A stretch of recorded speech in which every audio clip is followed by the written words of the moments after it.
प्यारे बच्चों, स्वागत है आपका। आज हम लोग डिस्कस करेंगे अध्याय 7 कक्षा 9 गणित, जो कि त्रिभुज की सर्वांग समता पर आधारित पाठ है।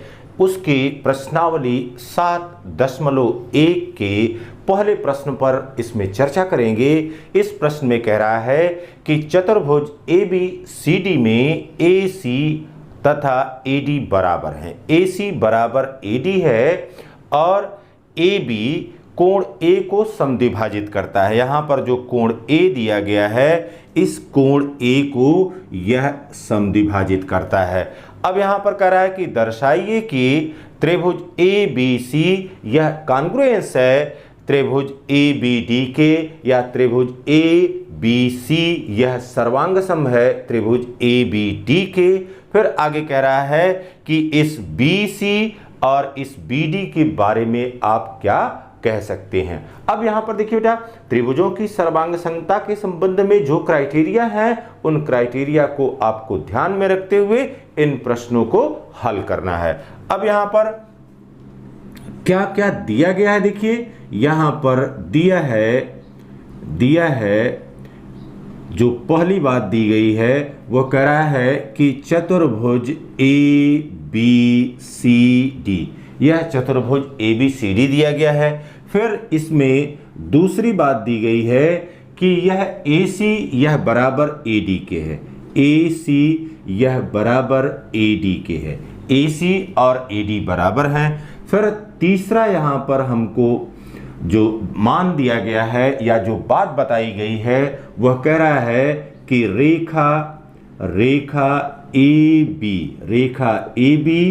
कोण A को सम द्विभाजित करती है, यह बात दी गई है।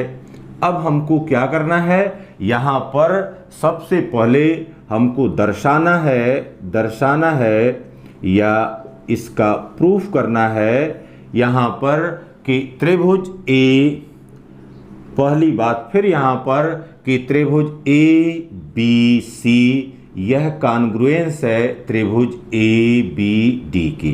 यह पहली बात हमको यहाँ पर यह सिद्ध करना है या शो करना है। फिर दूसरा, BC और BD के बारे में आप क्या कह सकते हैं। तो यहां पर देखिए BC व BD, इसके बारे में आप क्या कह सकते हैं। तो यहां पर देखिए बाबू, अब क्या हो रहा है, दो ट्रायंगल बन रहे हैं। जब यह लाइन AB या रेखा AB इसको समद्विभाजित कर रही है तो दो त्रिभुज बन रहे हैं। एक त्रिभुज ABC है और दूसरा त्रिभुज यहां पर ABD है। तो यहां पर देखिए, अब यह एक ट्रायंगल हो गया, दूसरा ट्रायंगल यहां पर यह हो गया। तो अब त्रिभुज ABC व त्रिभुज ABDC, अब इन दोनों त्रिभुजों को देखा जाए सबसे पहले। अब यहां पर देखिए ये क्या कर रहा है कि AC और यह AD यह बराबर है, AC यह बराबर है AD के।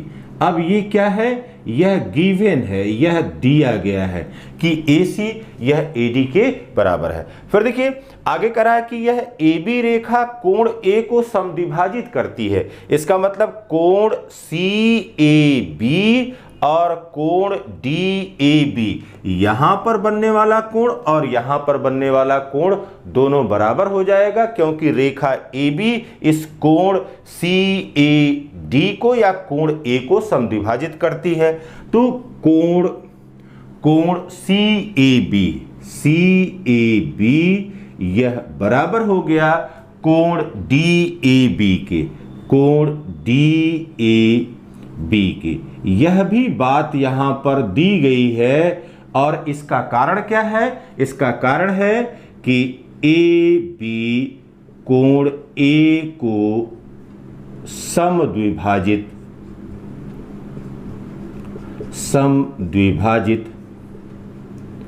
करता है। फिर अब देखिए बेटा, यहां पर तीसरी बात अब क्या हो गई, तीसरी बात यहां पर है कि यह ए बी रेखा दोनों त्रिभुजों में उभयनिष्ठ है। तो ए बी यह बराबर हो गया ए बी, और यह क्या है, यह कॉमन साइड है, उभयनिष्ठ भुजा है, जो कि दोनों त्रिभुजों में, त्रिभुज 1 में और त्रिभुज 2 में, या त्रिभुज ABC और त्रिभुज ABD दोनों में यह उभयनिष्ठ है। तो अब ये देखिए यहां पर दो भुजा, एक भुजा AC और दूसरा भुजा AD, और यह भुजा AB और इसके अंतर्गत कोण। तो दो भुजा, यदि किसी त्रिभुज की दो भुजा और उसके अंतर्गत कोण दूसरे त्रिभुज की दो भुजा और उसके अंतर्गत कोण के बराबर हो जाता है, तो दोनों त्रिभुज क्या हो जाते हैं, दोनों त्रिभुज सर्वांगसम हो जाते हैं। तो यहां पर हो गया साइड एंगल साइड क्राइटेरिया से, ठीक, साइड एंगल साइड क्राइटेरिया से यह इसको फुलफिल कर रहा है। अब ये हो गया ट्रायंगल ABC, यह कॉन्ग्रुएंस हो गया किसके, ट्रायंगल AB और D के। अब जब यह दोनों त्रिभुज एक दूसरे के सर्वांगसम हो गए, तो अब क्या हुआ कि सर्वांगसम त्रिभुजों के संगत भाग दूसरे त्रिभुज के संगत भागों के बराबर होते हैं। Congruent part of congruent angle यह बराबर होंगे। दिस इंप्लाइज दैट यह BC यह बराबर हो जाएगा किसके, BC बराबर हो जाएगा BD के, और यह क्यों हो गया, यह CT से congruent part of congruent triangle. अतः BC व BD की माप समान होगी। तो इस प्रकार से हम इसके कॉन्ग्रुएंस के जो क्राइटेरिया हैं, उन कॉन्ग्रुएंस के क्राइटेरिया को याद रखते हुए और उसका इम्प्लीमेंटेशन आसानी से जो दिए गए प्रश्न हैं उन पर करेंगे। सबसे पहले कॉन्ग्रुएंस सिद्ध करेंगे, इसके बाद अन्य भुजाओं अथवा अन्य कोणों के संबंध में अगर कोई प्रश्न है तो उन प्रश्नों को हल करेंगे। Have a nice day.